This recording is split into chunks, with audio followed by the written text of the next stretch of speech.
laughing at the fact that you have poor posture. I'm not even laughing at the fact that you said it. I'm laughing at the transparency in which you said it. You see what I'm saying? You gotta own it. Huh? You gotta own it. Oh no, for sure. But that's and I think that's the beauty of getting to this age. Yeah. You own so many things. Like you can openly say with little shame, I hope you're not expecting more than one round because nobody got that over here. Like it's gonna be a big flashbang, baby, but that's gonna be the only bang. You know what I'm saying?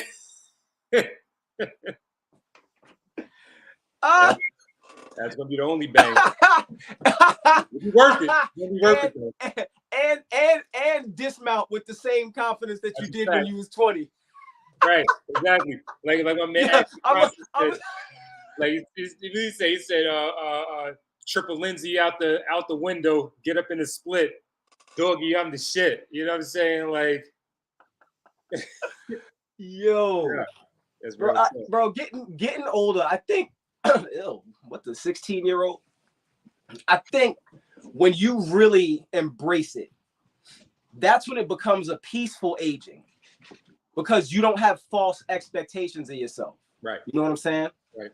I don't go to the gym and go, yeah, I'm about to throw up 225. I'm like, no, I'm going to put up this 145 for 8 sets. No. I'm saying I do. I'm still high-fiving. I high-fived because I needed one. But anyway, what were you saying? I'm saying I'm going to the gym looking to throw up 225. I max out at 275. I feel that. So, you know, I still got a little bit of my trainer days left in me, but I don't. You did that too? Anymore. I don't ego lift anymore. I tried that before, and I lost feeling in my legs for 30 minutes. I had to lay there on the floor like I was on the beach chilling until somebody came along to help me get back to the locker room. Yeah, it was bad. I pinched a nerve. I said, to hell with this. I'm not. Now just finished squatting like 315. Right. Deadlifting 365 all in the same day. Go over there to kind of use a foam roller on my back to kind of, work out some kinks, pinch the nerve. I'm laying on the floor 20 minutes straight, hoping nobody don't notice that I'm hurt. That's crazy. Word. Ever since then, well, no more. Due to the various health issues I've had over the years, like I treat my body differently. Like I used to do shows and stuff like that. I had a few trophies. I honestly threw them away. I threw them away when I was sick because it was almost like I was in that time of my life where I was really looking at what I was being shown.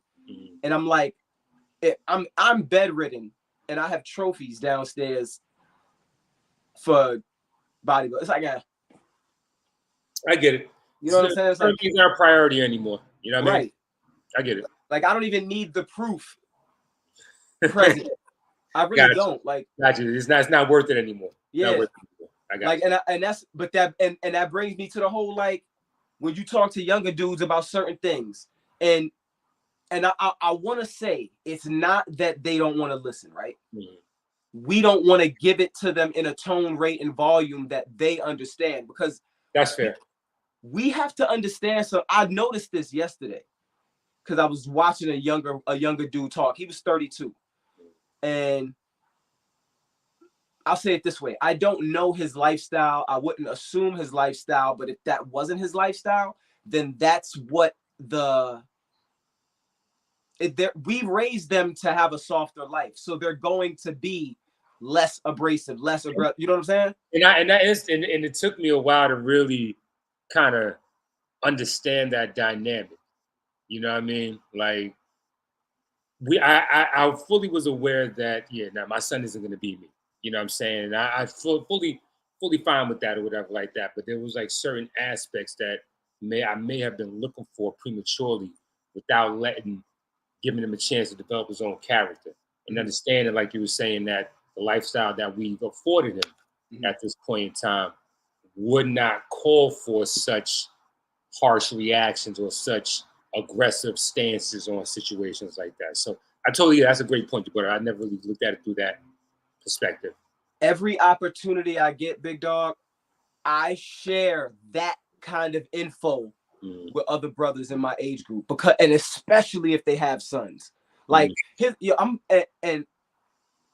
man, I almost got tears in my eyes with what I'm about to say. Like, I love being an influential Black man. Right. Yeah. You feel what I'm saying? Fact. It's such a crown of honor to me to walk into these classrooms or be around these youth, or not even kids, younger men. Yeah. Yeah. To have younger men, 32-year-old men go, oh man, like how do you, like with the confidence and I just like, you know what I'm saying? Like being an influential Black, bro. Yeah. I mean, because we're the most copied, sought after, hated, plotted against, loved.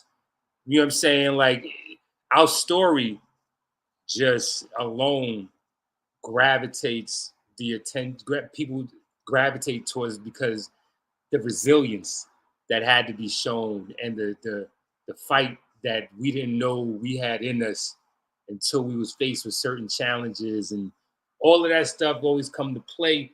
And the people just want to be a part of a great story. They want to be a part of greatness, and they marvel at how we was able to persevere through. I was talking to a guy yesterday. You know, there's still some white folks out there right now that don't know how crack got into our communities. I was talking to a person yesterday, my guy, where he was asking me, because I was going through a little rundown, me and my guy that run the studio. He was telling him about, like, you know, Mount Vernon. We both, you know, from before I even said it, I misstated some information last episode. I want to make sure that I'm clear. I was saying that my mom was from Eastchester Projects. They're also from Eastchester and Edenwald Projects. They went from either one back in the Bronx. Then my mom moved up to where my sister was, baby, not me. So I missed out. In my excitement of sharing my history, I missed this. I want to make sure that I'm not disclaiming my roots or disclaiming my. Man, I didn't say nothing like that, because I always break it down to people. Why I hate fidgeting with myself, because anyway. I do the same shit, bro. Don't even worry about it. I try to be clear to people that I was born in Flatbush, but from 15 and on, I lived in Brownsville. Right. So on any given moment, when I say I'm from Flatbush, it all depends on what I'm doing. If I do some Flatbush stuff, I'm gonna be like, yeah, that's, you know what I'm saying? Like, and then if I do some Brownsville stuff, I'll be like, yo, that was the Brownsville side. Like if you see me get fresh for to go to the supermarket, that's Flatbush. Yeah, I know. A lot of my good homies from the bush, bro. So I mean, you know what I mean. It's like, oh, where you going? To the store. Going to Crown Heights, you know, Flatbush right next door anyway. And it's the same vibe. It's the same Caribbean vibe. Yes, I get it. Niggas be like, yo, where you going? To the store. What's wrong with you? I thought that was. What do you wear to the store? I thought that was only a Uptown Cats. I thought we only did that up here. Yo, that's the other thing I wanted to say. Like, you being from up there, right? Especially for Brooklyn dudes. For me, I speak for me. I don't want to speak for all Brooklyn dudes. I speak for me. I always looked at Mount Vernon, Westbury, New Rochelle. I looked at y'all like Long Island. I feel like y'all had it better than us. Oh, really? Yes. That was how little I knew about Uptown, bro. I was Brooklyn, Soho, maybe Upper East, Upper West Side. And after that, I was upstate. After that, everybody, a lot of cats from BK thought Mount Vernon was upstate. They thought we was like Albany, Rochester, you know what I'm saying, all that stuff like that. I'm like, fool, like, we like Bronx North, dog. Like you could leave the Bronx and be in Mount Vernon, wouldn't even realize you changed counties or cities or whatever like that. But that's the difference, because, and I've always said this, and this is no disrespect to Brooklyn dudes, but we don't leave it. I don't leave this, y'all, and I say that all the time. Like, y'all niggas don't go nowhere. We don't leave it. How we expect y'all niggas to go nowhere? But relax though, because y'all, the reason y'all know is because y'all leave where y'all from to come down there. I admitted that last show. I said, my boys didn't want to leave the block. I got on the 2 train and I took an hour ride with my Survivor Tools kit. Remember the Survivor Tools kit? Slice of pizza, a Snapple, my JanSport, and my Walkman. Okay? An orange box cutter. That was a survival kit. Hey. All right? That was my daughter don't even understand when I said that.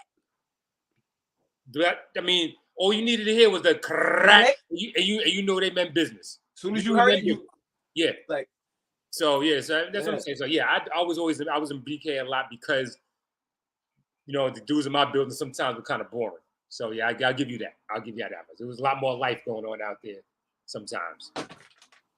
But the funny thing about all of that is when you're inside Brooklyn, right? If you're tired of the hood vibe and you know people, you could just shoot over to Sheepshead Bay or shoot over to Bay Ridge or shoot over to Borough Park or shoot over to Fort Hamilton or shoot over to Midwood. If you want to keep it hood, you go to Flatbush, Crown Heights. Like it's like whatever your vice is. Yeah, whatever your fancy was, you had to answer. And it was like, why would I leave when if I like white girls, I could go over here. If I like Spanish girls, I could go right. And I don't have to cross a bridge. I get it. No, I totally get it. I have no qualms with the argument whatsoever. I totally get it. That's why I tell you, that's why I frequented the neighborhood so much or whatever like that. So I totally get it. But you know what I'm saying? I just want to be clear on that so I wouldn't mistake my words. Let me tell you something. Let me tell you a story. Let me tell you something that happened to me when I was 18. I thought I would venture uptown. I'm 18. I don't know how I met this woman. She was 22, so we'll call her a girl. My mom treated her like she had kids, but my mom treated her like she was a 40-year-old woman. When she was like, "How old are you?" She was like 22. My mom was like, "What you want with my son?" And she's like, "Oh, he's mature for his age." And she got grilled. So the next time I went up to her spot, she lived in the Bronx. I'm like, all right, cool. Like the 4-6 side Bronx, not okay. I was unfamiliar. I want to start by saying, okay. I want to start by saying I was unfamiliar with that side of the Bronx. Yeah. I was Grand Concourse. Okay. Not 4-6 Pelham Bay. I wasn't that. Right. Mind you, that's the side I was on. I go up there. I don't know whether or not she told me she had a man. It's inconsequential to the story currently, right? So I'm there. I'm about to dip. She makes me a plate of food, right? I hear the door click. She goes, I said, what? She was like, that's my man. I said, oh no. This, bro, I'm 18. I'm not lifting weights. I'm just hooping and doing push-ups, maybe. Right, maybe. Cab raising. Maybe. My diet is Doritos, Gatorade, honey bun, and 4 chicken wings and fried rice. That is my. That's it. Those are my macros. That's it. So I'm light. I'm light. I get it. This newly freed slave-sized nigga comes in with the red and black lumberjack. No jokes. Carpenter jeans with dirt on them. So he's obviously a working man. Yeah. The constructs with the filth. I look at this nigga. She thinks light on her feet. He goes like this. I'm holding half of his dinner in my palms. I look at him. He look at me. He look at her. He go, oh, babe, remember I told you, like, this is my cousin when I was over in Atlantic Towers, because I met her at Atlantic Towers. That's how it happened. She was on my side. Okay. So I bagged her on my side of town. Then, yeah, all right, cool. So she's like, babe, remember I told you I went to Atlantic Towers the other day? And she was smooth with it. Yeah. Remember I told you I went to Atlantic Towers the other day? This is my cousin. That's what I was talking about. He's like, oh, yeah, all right, what up, fam?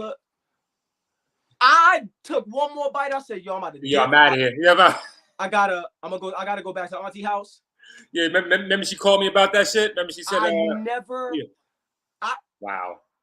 I never ran, skip hop, jogged so fast and efficiently in my entire life. Got the first thing smoking.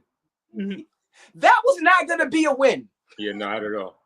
Yeah, you got to be able to, you got to be able to assess the situation and know, okay, look, I ain't gonna back down from most, but right here and now, that's gonna be an extra level of rage. I'm gonna encounter along with this aggressive nigga right here. You know, he was a man. Yeah. Even if you pull out the box cutter, I'm like, is it gonna hurt him? Yeah, he's gonna probably snap the shit. It was like those games on the phone now where it's like level 1 criminal, level 17. Yeah, right. Damn, and it was and the crazy thing, it was a fear. It was so many emotions. Because it was all adrenaline though. The victory of the mission itself was like, you know what I'm saying? I went over there, did that, got that. But it was like, it's like getting your trophy and then somebody going, yo, you got busted for steroids. For real? not a win. Look at the trophy, though. But look at the trophy. Look at the trophy. Oh my goodness, bro. Look at the trophy. So let's dive in, brother. Top 10.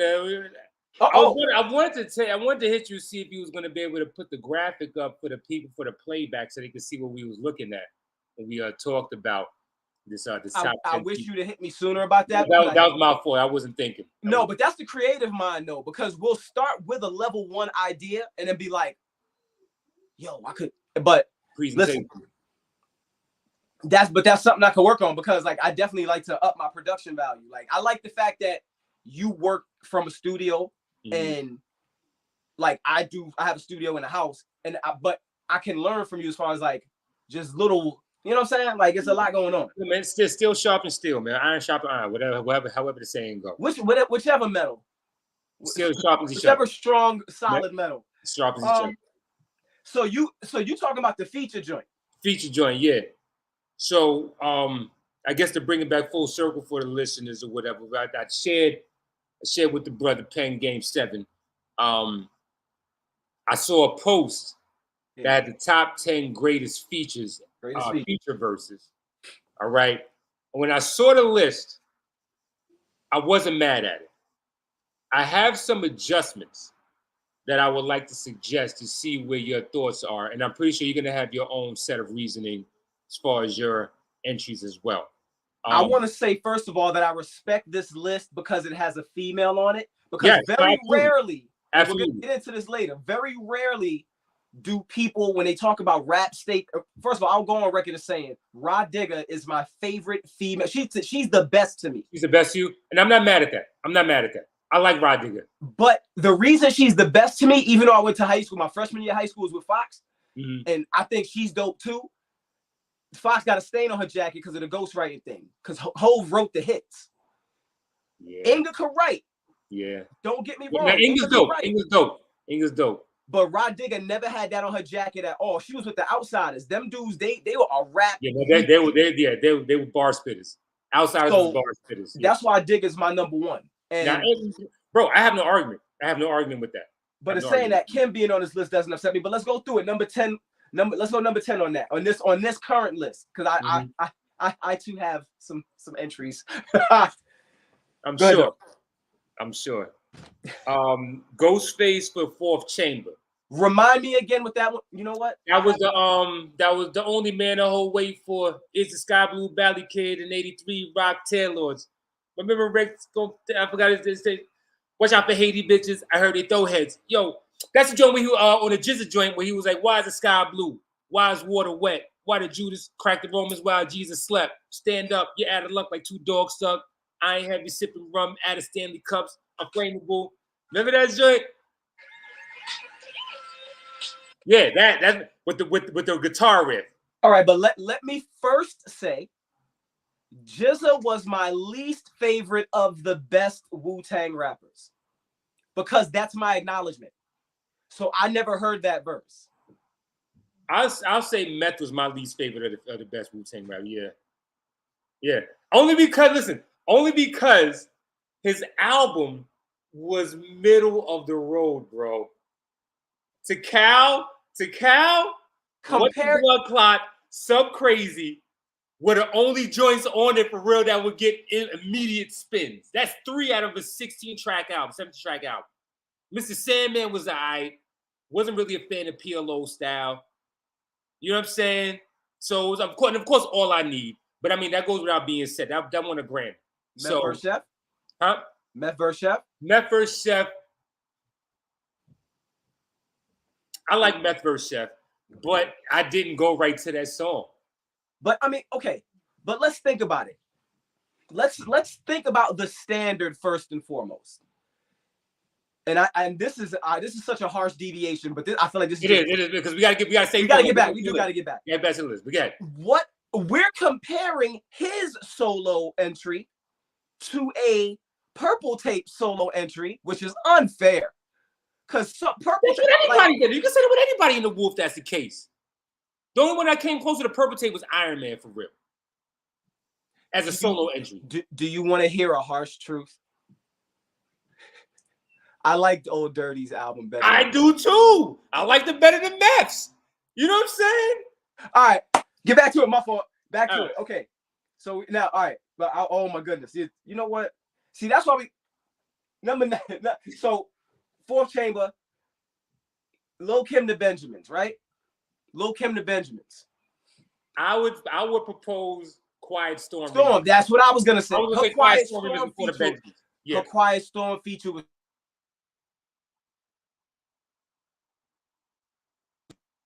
Yo. I'm back. Yeah, you back. Okay. And you can hear me? I hear you. And you can hear me? I got you. Yes. Okay, cool. Yeah. I just got a phone call. Anyway, I see that's when it's my daughter and I have my daughter and my girl are the only ones who have the D&D push through. Everybody else gets the firewall. I got you. Her Quiet Storm verse was so elite amongst other male verses. Like that Quiet. I mean, come on, man.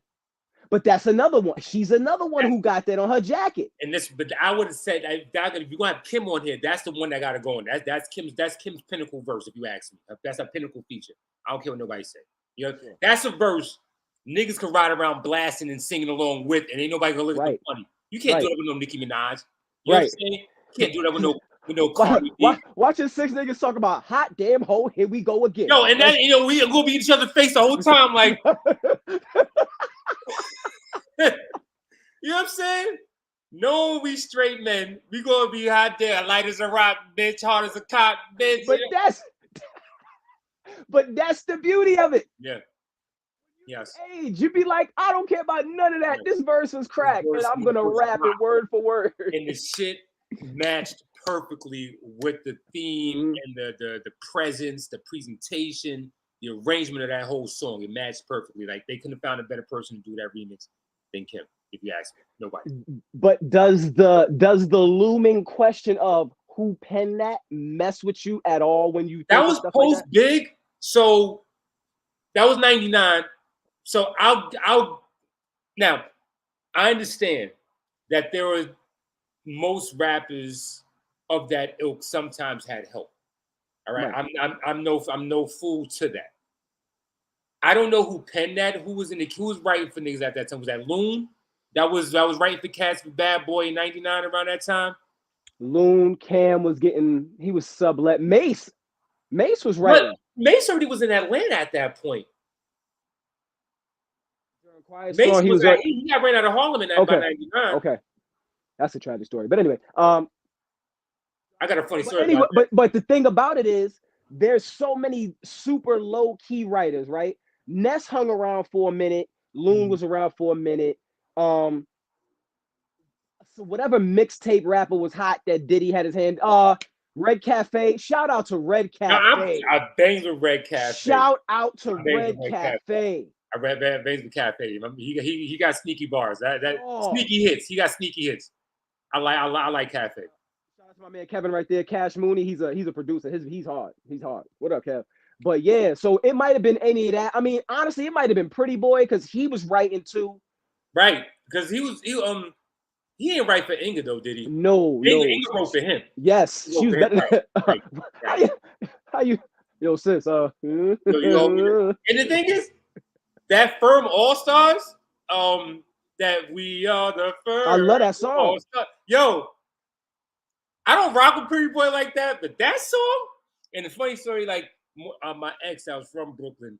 She had went to school with all of them, Bishop Lockham, and everything. So she was telling me about them before them niggas blew up back in like 96 or whatever like that when I started messing with it and shit like that. And I didn't believe it until I went home.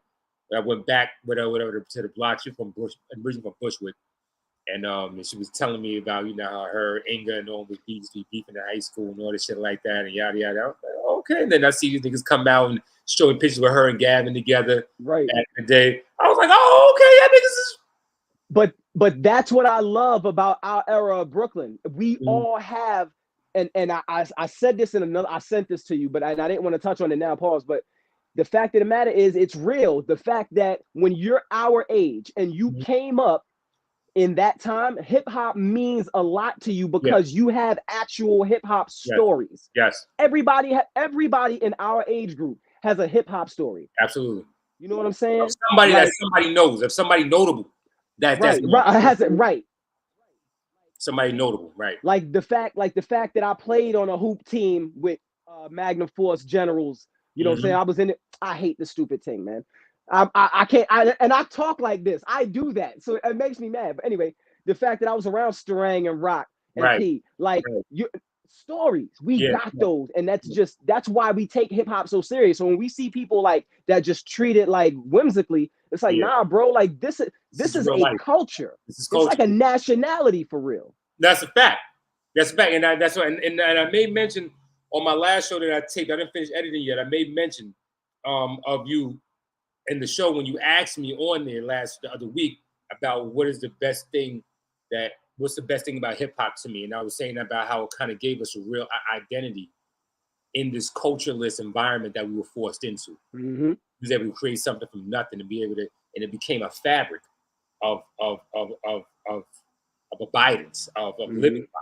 It became it's a staple, and then it became the rest of the culture for the rest of the world after that. You know what I'm saying? So again, I digress. But yes, we seem to. It happens. Shit happens. What's number 8? Okay. So this is a tough one because this is such an argument. First of all, Nature has the best verse. Do you know why I say that? Nature kicked down the door. Nature, first of all, go back to that DJ Clue Volume 1 and listen to that Nature song. I don't remember the name of it. I'll find it later. But Nature had the best verse on that song. And it's like there's no, as long as you don't say Nori, there's no wrong answer. Because he was out of his depth on that. He knew what he was doing. He was just happy he was there. He was like, "Hey guys, you guys, right?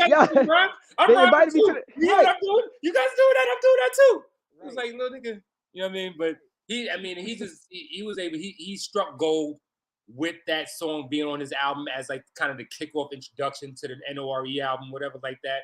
But you can argue anybody's verse on that joint as the best verse on it, honestly.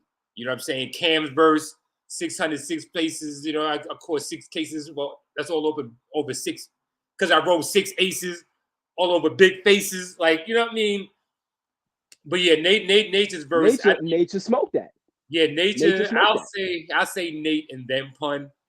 You know what I'm saying? But yeah, but I kind of agree with you, but it's a discussion. It's still a discussion, though. So real quick blurb, Pun. I don't need you to explain him to me because one of his, first of all, his verse, super lyrical, with him and Black Thought. Sure. He left Earth, right? Just call me Baby Jesus because lazy niggas been praising me crazily. Yo, left Earth.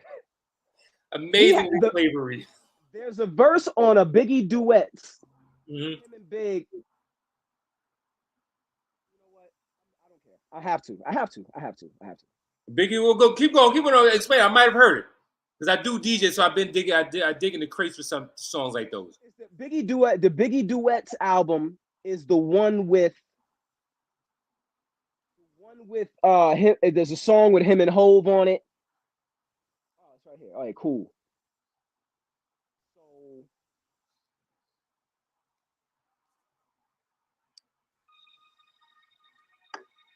I'll do this.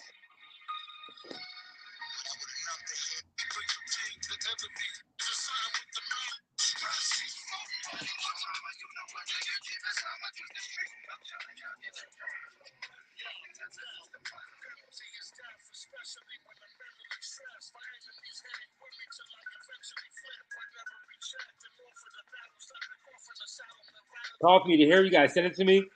I got you. But it sounds familiar though, bro. Like so I probably should have hooked it up to the Bluetooth, but I wasn't thinking. There's a lot of things we should definitely do beforehand because I have so many ideas for these exchanges. Anyway, in saying that, I've listened to Pun leave Earth so many times. However, I can only take so much of the breathless. All right, man. It gets redundant. I feel that same way about Joyner Lucas. Okay. I almost feel the same way about Cam sometimes. Okay, I can see that. Cole's voice gets flat to me sometimes. And I know you're saying the hardest bars I've ever heard. But you get stuck in a flow that people love and you get a lot of reaction from. Like Busta did with the Look at Me Now verse, and he had like 6 more Look at Me Now verses after the Look at Me Now verse. They argued me down on the internet about that. On my TikTok, niggas was going crazy. They was like, well, how dare you talk about Busta the God? I'm like, I love Busta too, but we got to be factual. Anyway. So we got that. All right. So yeah, all right. So yeah, we discussed that. Redman headbanger. We can leave that where that is. Yeah. I don't know this one. Who Shot You for Prodigy? Yeah. You know you that? Ever heard that verse? No. Wait. You never on LL? It was on LL Cool J's. Oh, yes, I'm sorry. I'm about to say it's I Shot You. Yeah. Oh, they said who shot you? Oh, yeah. I shot you. I shot you. Yeah. Illuminati for my mind, soul, and my body. Secret society. Trying to keep an eye on me. Yeah. But I stay incognito. First of all, let's talk about the word incognito. I love that about incognito, making my move strategically. Yeah. Incognito. Similar to like his cadence. That's why I like. See, but it wasn't until I got older. Because when I was younger, I liked the punchy dudes, the Cassidys, the Freeways. I love the punchy. Give it to me. Yeah. The slick punches, I let them. But when I got older and I started talking slicker myself, those made more damage. Those committed. Ooh. That's how Roy Jones used to knock niggas out. The slick pops. 1,000 cuts. Yeah. Yes. Amazing. Yes. Exactly. Because there's a difference between a Geechee Gotti punch haymaker and a loaded Lux bow, double triple entendre. Like it's you're getting hit with combos. Yeah, exactly. It's not just a man scraper like that. Man, Pete underrated. I might have to do my re-ranking. So he's super underrated. He's super underrated. And I heard a lot of niggas don't really rock with Pete like that. They don't think he's that lyrical. I don't get that, bro. I don't get that. 15-year-old. I got a 15-year-old life coaching client. His favorite rapper is Prodigy. He's good for 15. him. Good for him. 15. Good for him. He was raised correctly. So let's talk about this Inspector Deck verse. Okay. Yes. I have my thoughts on it. Go ahead. It's not even his best verse to me in life. His verse it probably isn't his best verse. It probably isn't his best verse, but it's his most impactful though. See, but it doesn't. Okay, so now we're gonna play with the word greatest. What do you feel is his greatest verse? What was his greatest feature then? First of all, how is it a feature if he's in Wu-Tang? That's the thing that's throwing me. And it's funny you say that because when I initially looked at this post, that was in the comments. How was that a feature if he's in the group? Right. No. So first and foremost, but his verse on Tres Leche's hard. It is. His verse, I mean, off the top of my head, Inspector Deck. He has another verse on the meth. They could have did Above the Clouds. Him and Gangstar. You ain't like that one? I don't listen to Gangstar. Don't listen. Hold on. I might just have to give you do-rag action right now, bro. Like, that's first of all, don't murder mook me right now. Nah, man. Like, I'm looking like Hitman Holla in the skull. I got my whole sunroof open. That's why I got the do-rag on. Yeah, I got my whole I ain't shaving a couple days, so I got the sunroof popping, baby. I got the whole convertible. My shit. I got the titties out. Say it's topless. Say the titties out. Titties. Don't say the call topless. Say the titties out. My shit is topless right now, bro. So I got the do-rag action. Man. I got a shave. Yes, I don't listen to Gangstar. I never. So okay. Run it back. Didn't he represent Brooklyn though, bro? Even though he's from Boston. But listen to what I'm saying though. The time that I was rising in my hip hop ear, you have to understand who I was listening to through that. I was listening to Special Ed, Foo Schnickens, Leaders of the New School. Okay. There was a group from around my way named Bustin' Melons. Like the kind of rap, his tone. The Bush Babies. You fuck with the Bush Babies? Oh, that's where Mos Def was introduced. Okay. Mos Def was on the first Bush Babies album. Like that's how far back I go. Gotcha. But listen to Guru's voice. I'm a voice guy. That's my biggest beef with Nas. Very modest. I don't like Nas's voice a lot. I don't like J. Cole's voice messes with me a lot. Like there are people whose voices are you know what I'm saying? It's like people who don't like oatmeal because of the texture. It's like that. It's like that's how Big Sean is for me. I can't listen to nothing Big Sean. His voice. I love Sean. Okay, so we on the same page then. Delivery, his voice. You know what I'm saying? Like it's just too nasally for me. I like Sean though. He makes decent music though. I'm not gonna hold you on that. I'm never gonna deny the man his craft. He makes decent music. When I was DJing heavy in the club, I used to spin a lot of his shit because people liked his music. But my ears. He knows how to make a hit. He knows how to make a hit. He does not make a hit. My ears are making his music. Though. And he's super slick, punchy too. He does. That's what I'm saying. He has good bars, but it just the presentation. I can't get past the voice. That's the other thing that's throwing me about this list. How is no verse from Mercy on this list? But anyway, Nas, It's Mine. I would take that off. I would take that off completely, and I will replace that with Capadonna's Win Awards verse. He shitted on that whole song. That was 32 bars worth of shitting. He did. It was a 5-minute song, and he had 2 of the minutes. And the song ended. And the song ended after his verse was over. Do you want me to just say it? Because I don't. You didn't like that either? I didn't like Capadonna. Oh shit! Hold on.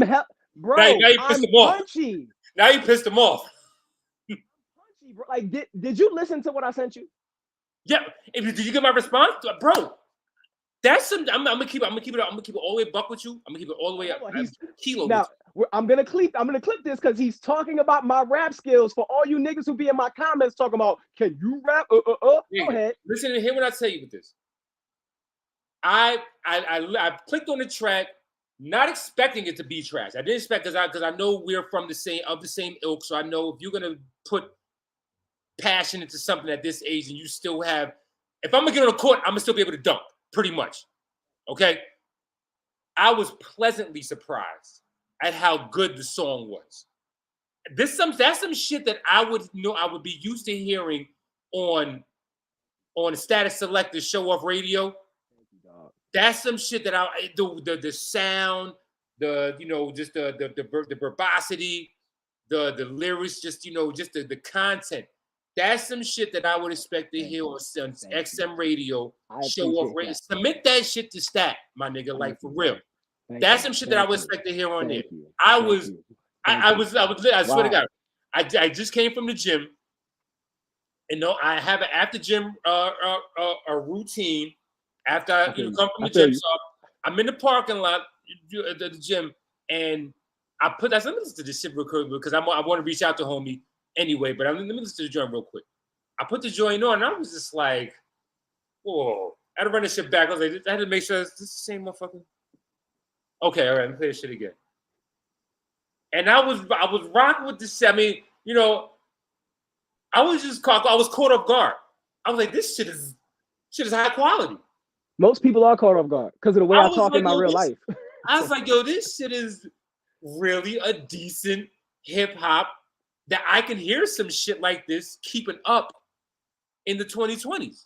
All right, bro. All right. Like, I really do right. No, bro, like, yo, yeah, you got some shit with that. I'll put my hat back on to tip it to you.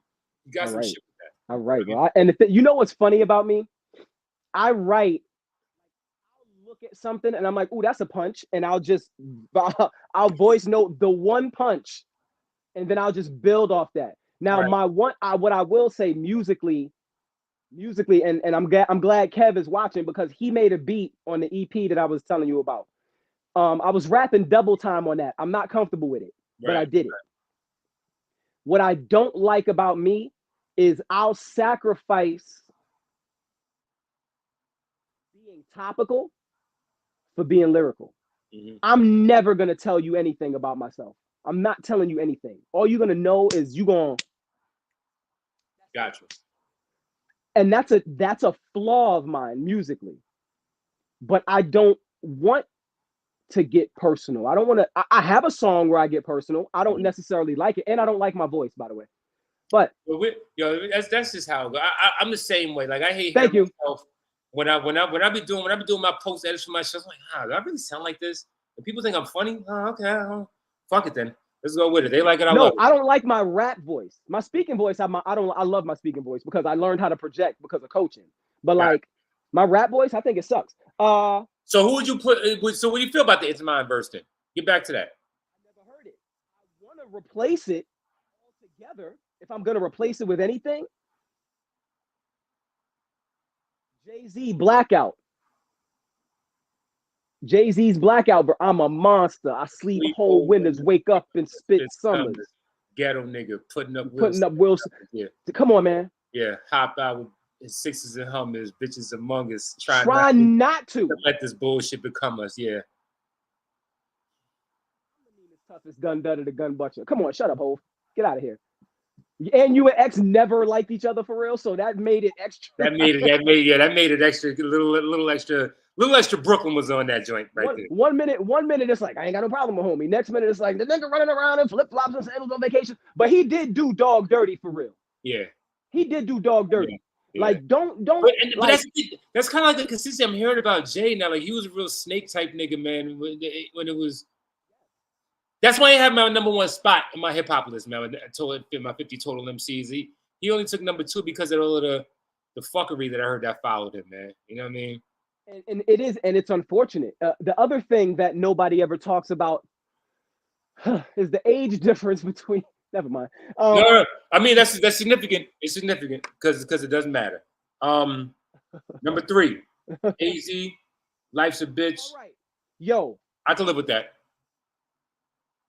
That might should be higher up. That top 3. It should have cracked top 3. Now I'll give you that. It should have cracked top 3. I respect what's about to happen next, right? I respect it, but if you think about it, Scenario should be number 1. Who should be number 1? Scenario should be number 1. Number 1. Okay, I can get with that. A whole bashment. I want to say it was a good 200 people. Everybody. All over the track, man. Everybody. Yeah. 200 and something people. Yeah.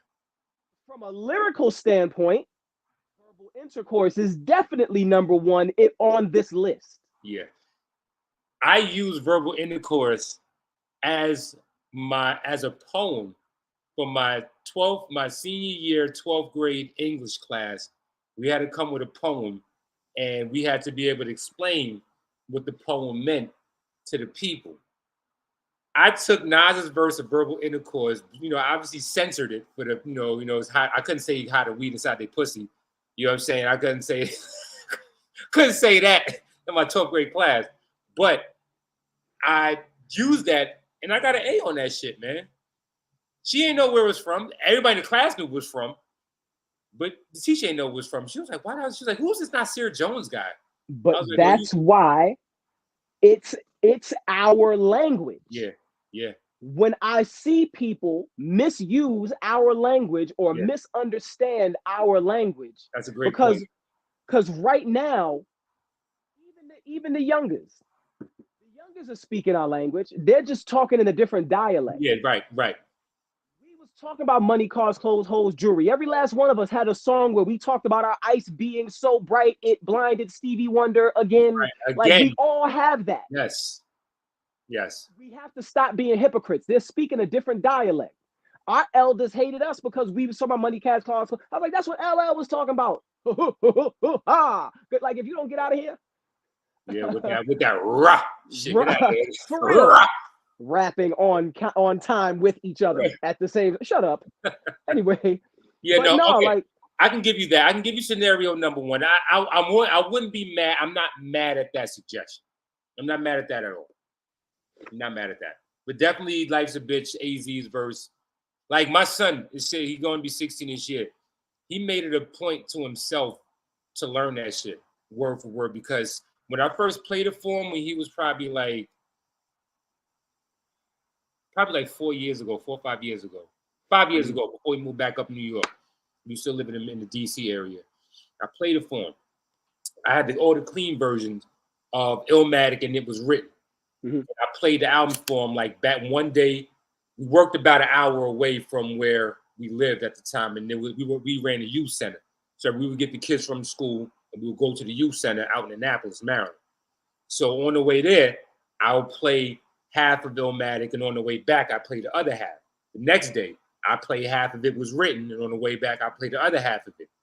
And he said that he like it was written better than Illmatic only because he said it sounded cleaner. It did. It did. And that right there was like, damn, this boy got a ear. Yeah. He got a good ear. Yeah. Because Illmatic was obviously nothing was made for the radio. Nothing was made for nobody but project niggas and niggas that live next to the projects. Right. But it was written. We saw this is what the entrance of the Jiggy phase and the Cristal and popping bottles phase and shit like that. But it still didn't feel that way. It didn't. No, it didn't. But it spoke to that segment. It very much so. And this segment.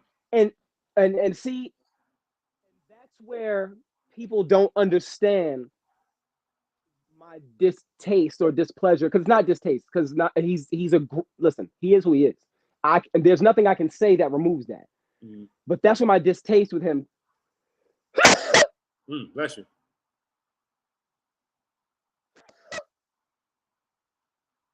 You used to stop the teacher from teaching when you sneezed in class, didn't you? You thought I went to school. Anyway, pardon me. Listen, that's a whole nother story. But that's where my displeasure with him comes from. And even I am Nas. I am. That is my favorite Nas. I am. Parts of it, I enjoy parts of it. It's too loud. It tries to do too much. That album's very busy. It's too loud.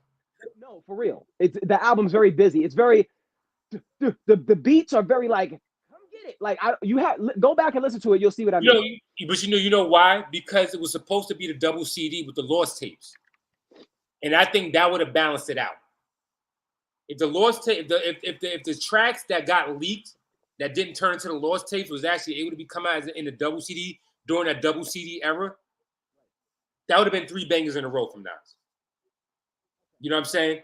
Okay. That he would have had the triple bagger right there, and that thing would have been solidified a long time ago.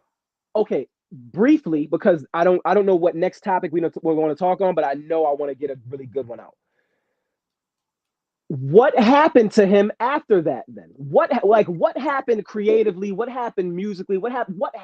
It was too much. I believe it was just too much freedom. I think it was just too much freedom because once you establish yourself as the top dog, and you ain't got to prove nothing to nobody. You ain't got to go out there and get the hottest producer. You ain't got to go out there and get the Timberlands or the Swiss Beats or the Just Blazes of the world in order to keep your brand at the top. Nas was already established as the top dog from Illmatic. It was written further solidified. Oh, by the way, yeah. What's the album that? Yeah. First of all, I got beef with Muddy Waters. That's just 96. I can agree with that. Top 5 of 96. I don't like honorable mentions. I don't like that. I don't. Hey, you listen to me, all right? I can't. I will not choose between ATLiens and Iron Man. Okay, you have to just deal with that fact of life and respect me as a grown man, as I respect you. And we got to deal with this shit. You hear me? We're gonna have to deal with it. You know what? All right. I appreciate you, bro. And listen, and you maybe choose the first time he was on the show because it was your show. This is your show. Who am I to come in here and step on your toes? It's us now. This is your show. It's us now. Go ahead, though. You're right. Who's not to come here and step on toes? I had to honor the request and choose. But this shirt was already made before I met you. You're right. So, goddamn it. right. I'm gonna stand on the tie of right. Iron Man and AT Aliens. What's your top 5 favorite cereals of all time then? Top 5 favorite cereals? Shit. Wait, do you still eat cereal now? Honey Nut Cheerios. People keep saying that. Go ahead. No, bro. Honey Nut Cheerios is like a staple. That's like a common denominator. What is this nonsense? Honey Nut Cheerios, Cinnamon Toast Crunch, Cookie Crisp was a banger for so long. Cookie Crisp, yes, Cookie Crisp. Oh shit, I was just talking about this with my wife the other day. I want to say Golden Grams made it. Ooh. Golden Grams made it, and there was one that Frosted Flakes. Bro, just you see, is there an end button on your side? End the conversation. I don't even want to talk to you no more because Frosted Flakes were gross. Baked on sugar? Yes. No. I was a sugar fiend. What do you smell? You know all the sugar that I had in all of those cereals I'm talking about? No, I get that. Add your own Domino sugar or whatever brand. Maybe I don't know if that was. It was Domino's. Because I don't know. Y'all was getting money up in Mount Vernon. Y'all might. White and yellow bag. It was a white and yellow bag. It was okay, cool. I didn't know. I thought y'all. No. We said the same government cheese. Everybody else had in the purple brown box with the brown box with the purple lettuce. We had a hoagie on a knife to cut the slice. Yeah. Here's mine. I'm gonna start from 5. Raisin Bran. I had to use sugar for that, so that's why I didn't like it. No, you didn't. The sugar was on the sugar was the raisins. What Raisin Bran you had sugar? That was that hood. That was that Brooklyn version. The sugar is, bro. The sugar has always been baked on the raisins. On the rail wasn't enough for me. I was a fiend, huh? You're right. That's wild. That's wild. Raisin Bran. Okay. Kicks. I needed sugar for that too. No, you didn't. It was yes, I did. Okay. So you a super sugary. Man, yes, I did, nigga. You can have these next 3 then. Apple Jacks. Oh, Apple Jacks, yes. You know what? I'll replace Apple Jacks with the Golden Grams one. Yeah. Sugar Corn Pops. Sugar Corn Pops. That's a yellow joint. Okay. Fruit Loops. Nope, I'm lying. Captain Crunch with Captain the berries. Crunch. You have no roof in your mouth if you ate Captain Why does everybody keep saying that? Why are you chewing? Why are you chewing with the roof of your mouth? You got bite with your molars first. Dude, that's what they're for. It's like as soon as you bit with your molars, it's like they just inverted to the roof of your mouth. Nah, son. All y'all niggas running around not knowing how to use your teeth. Pause. Captain Crunch scrape my whole shit up, bro. Every time I talk to somebody about Captain Crunch, they be like, "Yo, it messed with the roof of your mouth." How are you chewing? And take smaller bites, heathens. What for? What? You know how big my spoon was and my bowl was? Fuck, I'm gonna take small bites for. The suckers. Got hair on my chest.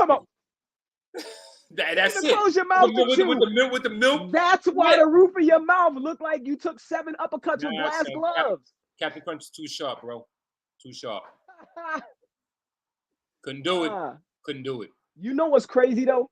That right there, on a corporate level and on a workshop facilitation level with kids, that icebreaker works every time. I bet. No, absolutely. Because there's some kind of relation, some kind of relatability that drops in everybody's lap right there with that. Absolutely. Because if you take cereal, which immediately snatches everybody back to their childhood, right? Yeah. There's a vulnerability that they now have to answer that question. So in working with corporate people, break with that. Now everybody's relaxed. Yo, let's talk about what we got going on with this presentation. We're here to talk about the human operating system, blah, blah, blah, boom, keep it moving. Juvenile delinquents, top 5 cereals, boom. All right, now let's talk about financial literacy, because when I was young, my mom didn't even want to buy half of them expensive cereals. So budgeting. Now we talking about financial literacy. You see what I'm saying? It plays on so many. So it's a perfect segue for a lot of shit. For sure. I didn't mean to cut you off. I got about like 10 more minutes. So did you want to try to start with the top 5 beats? That was a question that you brought up to me. You know why I don't? It could be a cliffhanger for the next joint. Or you want to tackle that full steam ahead on the next joint? You want to get that? Do you know why I want to tackle it full steam ahead? Because it's going to take some homework on both of our parts. Okay, that's fair. You know what I'm saying? And I want to take the best beats, right, for next week, and Lord willing, top 5 female rappers. Okay. I saw in the hip hop group that I'm in, somebody said was the best storytelling song they know hip hop. Storytelling song? Yeah. I have one. I'm gonna say it to you. You say you're one back. We make the list for next week. I already told you what mine was last week. I gave you Power. That's the greatest story in hip hop ever. That's the greatest. And I'll accept argument is not going to change my thoughts. Right. I'll accept the argument, and I'm willing to entertain. I'll entertain all entries, but I can't find one better that encapsulates imagery, metaphor, triple entendre. Well, you know why that's almost not fair? Because that's the perfect story. First of all, I'm glad we're having this conversation right now because we don't have much time left, and this is great content. Listen, the fact that it's not fair because when you talk about concepts, even whoever your best pens in hip hop, whoever your favorite pen is, you can take a Black Thought. He is ill. He can't create that. He cannot tell stories. He cannot tell a story. Dude, and now you know what? I never thought about that, and I like Thought. The only story that I know him telling me was that the shit with the Erykah Badu singing the hook. Listen, Mr. Cheeks told a story like that, and he's horrible. I love Mr. Cheeks though. That's my guy. He's horrible. Yo, Black people are the best. We'll be like, that nigga trash. That's my guy though. But that's my man. Niggas stink a little bit, but that's my nigga though. But my story song, I was recently introduced to it over the last couple of years, last 3 years maybe. Shaky Dog, Ghostface Killer. Oh hell yeah, yo! I'm mad that I didn't enter that as my entry for Ghostface joint. I said it was 260 from Ghostface. But Shaky Dog, yo, I'm lighting up my baseball spliff. French fries. Backseat up with my leg all stiff. It almost made me got my leg all stiff. Got my leg all stiff. Push the fucking seat up. He took you with him. That's like Maxine. Maxine is another one of my favorite Ghostface stories. From Bulletproof Wallets. The shit he was talking about with the Let me go back. Hold on. I'm okay. You didn't listen to Bulletproof Wallets. Give me. This sounds like a setup. You say you didn't listen to Bulletproof Wallets either, or you didn't like that shit. Is that where you going with it? Every time you look at me like that, you always got some shit to say about what I did, what I listened to. You don't like. Is that what you're about to say? I keep trying to hide from you, but I'm like, is that what you're about to tell me? You didn't listen to Bulletproof Wallets album? You missing? I wouldn't even. Let me say this. First and foremost, I just recently got into the habit of listening to whole albums. Okay. Number one. All right, fair enough. That's fair. Because when I was young, I listened to whole albums of people that were my favorites. Gotcha. Okay. As I get older and I start to have real hip hop conversations with people, I'm starting to listen to people that other people say are great, because if I'm going to have an exchange with you, I'm going to have basis. I'm not going to be like these internet niggas just standing on the porch like an old man naked under a robe yelling things. No, I'm going to come. Yeah. I'm going to do my homework because I respect the culture enough to do that. I've recently just started listening on volume level. Benny, Ransom, Spesh, even West Side Gun with his weird voice. But listen. That's my guy right there. Yo, do. Brick after brick. That song right there, though, Brick After Brick with him and Fab. Wee. Fab being the biggest underachiever. You know what? We'll save it. He is though. We'll save it. He is. He has the most wittiest bars, but he's just you know what it is? I think this is my I think this is Fab's problem, because I don't have a problem with Fab. Shout out to him. I met him in Boy Projects back in 1995, before the first DJ Clue tape. Okay. He was always like that. Okay. Like that jersey hat. Always fresh. That was always. It wasn't created for rap. That was always him. Okay. But in saying that, hold on for a second. Sheesh. I'm sorry. Where was I? You met Fab, and he was biggest underachiever. Yeah, biggest underachiever, right? Right. I feel like because we don't know him, every rapper we love, Harold, List, we know their story. They have a story. Fab doesn't have a story. That's fair.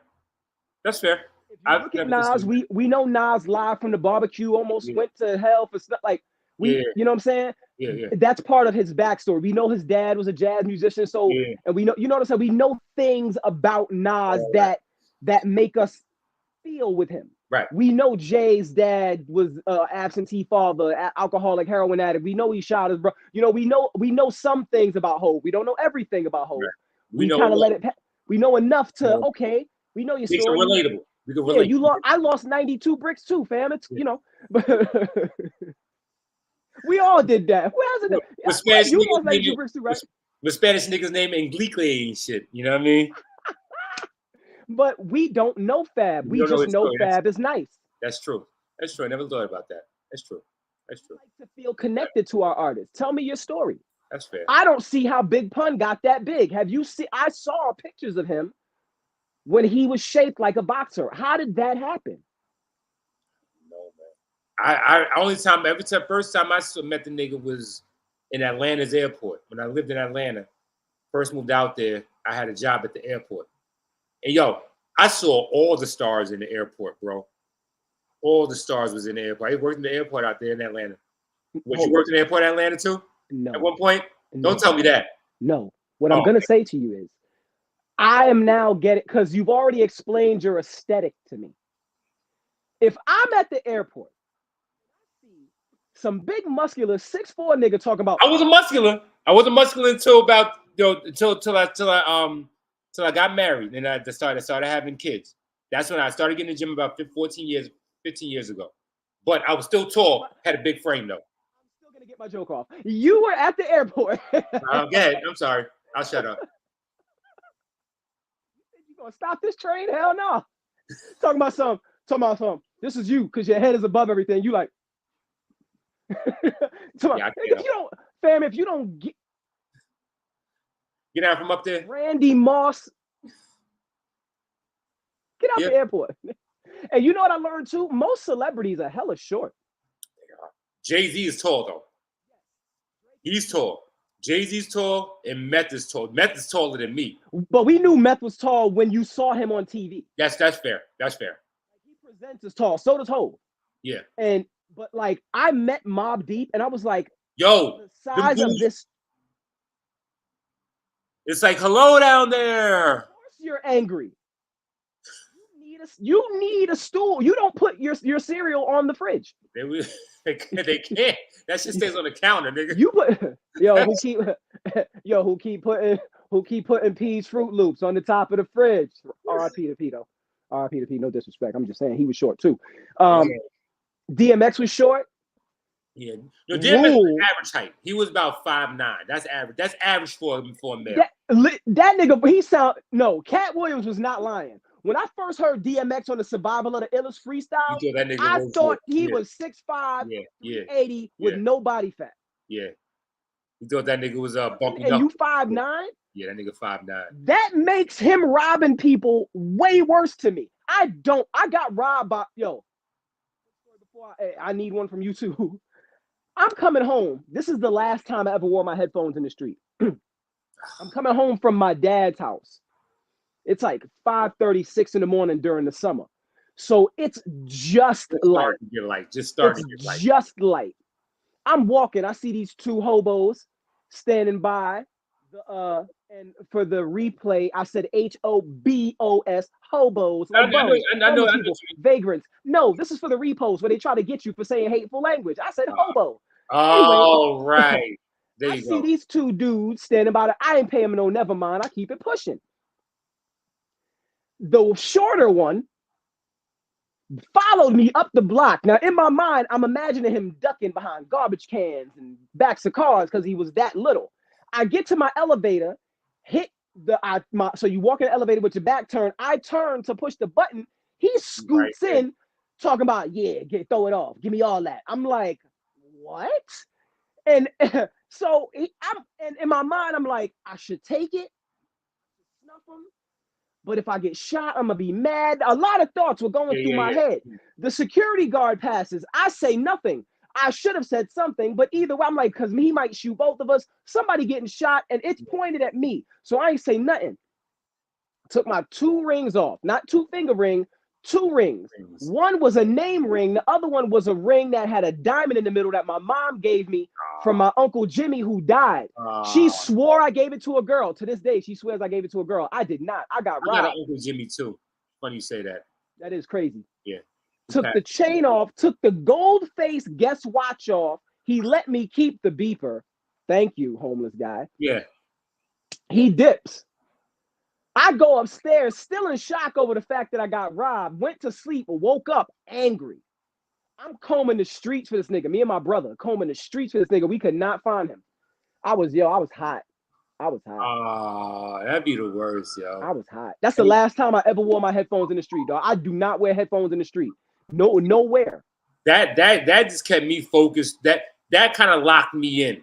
When I had my headphones on, that locked me in so that, and I was just on a swivel whole time, scanning like the Terminator, nigga, just scanning, just making sure I'm seeing everybody who I'm seeing. I usually was, but at that time of the morning, you're not paying. You're not thinking you ain't thinking nothing's popping like that. I get it. I'm like 2 homeless dudes, like they probably just waiting for the liquor store to open or something, because that's where they was leaning against the liquor store by the train station. I'm like, I ain't thinking about them. That's whack. I can't even imagine what he said. He probably, I'm about to stain this little nigga right now. He not even paying attention. I meet you at the spot. I'm about to get this. We about to because he looking shining. I'm about to get him. Damn. And he did. That's whack. Nigga bought crack with my rings, watch, and chain. That's whack. That's super whack. Sorry to hear that, bro. Anyway, we all got those stories, man. Sabe, when are you gonna start dropping again? Because I'm gonna start putting your content on my. Because I listen.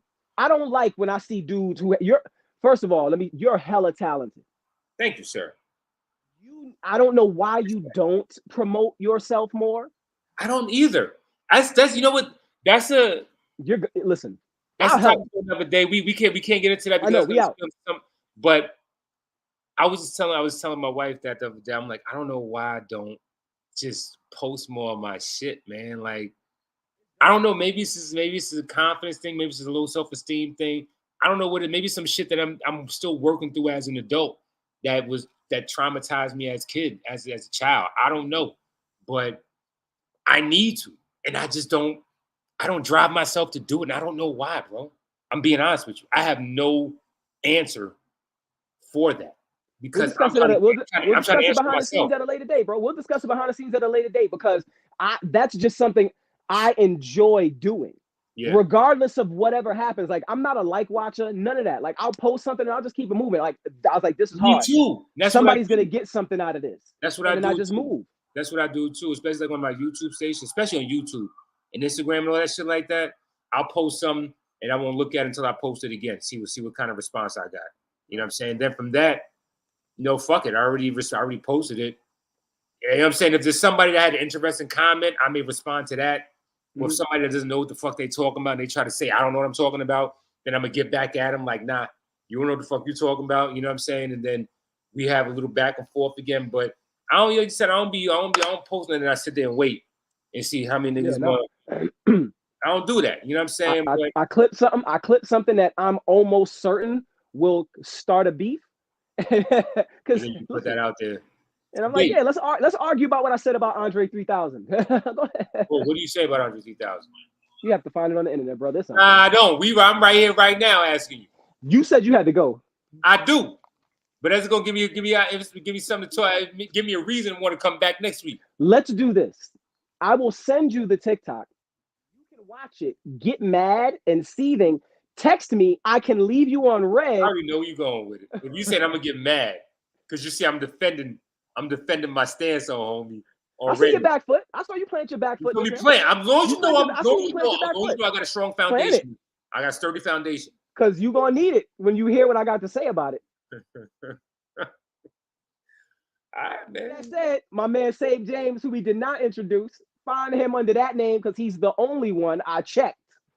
That's me, right? Pen Game 7. I too am the only one. I checked. 101, baby. 101. Big dog, thank you again for joining me. You're ready. Keep doing this and doing this. Yeah, definitely. We're gonna make sure, man. Like I said, we don't know what just started. We're gonna see it through at this point now. Might as well. That's a fact. You enjoy the rest of your day, big dog. You say, man, homie. Holla at you. Yes, sir. Be good.